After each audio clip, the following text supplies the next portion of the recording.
Last week, the United States House of Representatives approved a measure that would ban social media app TikTok in the country or force a sale. Lawmakers have issues with the app's parent company and its ties to the Chinese government. News 2's Bess Casserly spoke to a well-known influencer from Baton Rouge about the potential ban. Michael Sylvia, the House of Representatives is giving TikTok's parent company ByteDance 6 months to sell or face a loss of nearly 200 million users if the app is banned in the states. However, there are a lot of steps to take before that becomes a reality. Meanwhile, TikTok users and the creators who make a living posting on the app are anxiously waiting to see what happens.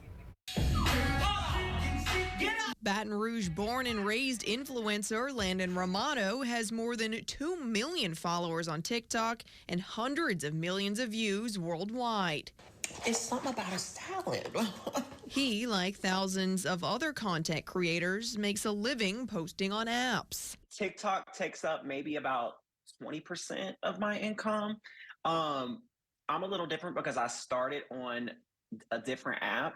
I already had an audience before TikTok ever even started. While Romano says he wouldn't be that negatively impacted if a ban happens, many of his friends would. A lot of TikTokers, it is the majority of, or a lot of influencers, it's the majority of their income because they started on TikTok.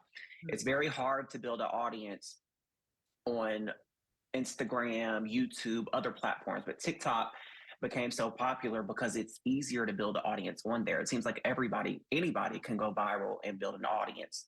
It's not funny because a lot of people really would be in a bad situation if TikTok went away.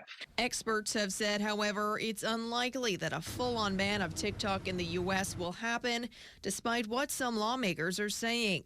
While Senator John Kennedy hasn't decided how he will vote, Senator Bill Cassidy seems to be on board with forcing the sale due to the app's current ownership having ties to the Chinese government. We don't want our young people being manipulated by the Chinese Communist Party.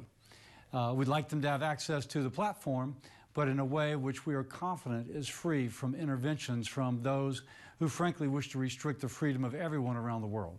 Not to mention, it could take a while before it makes it to the Senate floor. It's unclear whether Senate leadership will even bring it up. I cannot tell you how Chuck Schumer is going to handle this. I just don't know that. Romano's best advice for TikTokers in the meantime: Pay my bills. Diversify your income streams. That's why you should never put your eggs in one basket. Maybe this is a life lesson for everybody. Should never put your eggs in one basket. Ooh. As of yesterday, Senate Majority Leader Chuck Schumer told reporters he still hasn't decided if he will bring the bill up for a vote, saying he's still talking with his fellow lawmakers. In the newsroom, Bess Casserly, WBRZ News 2.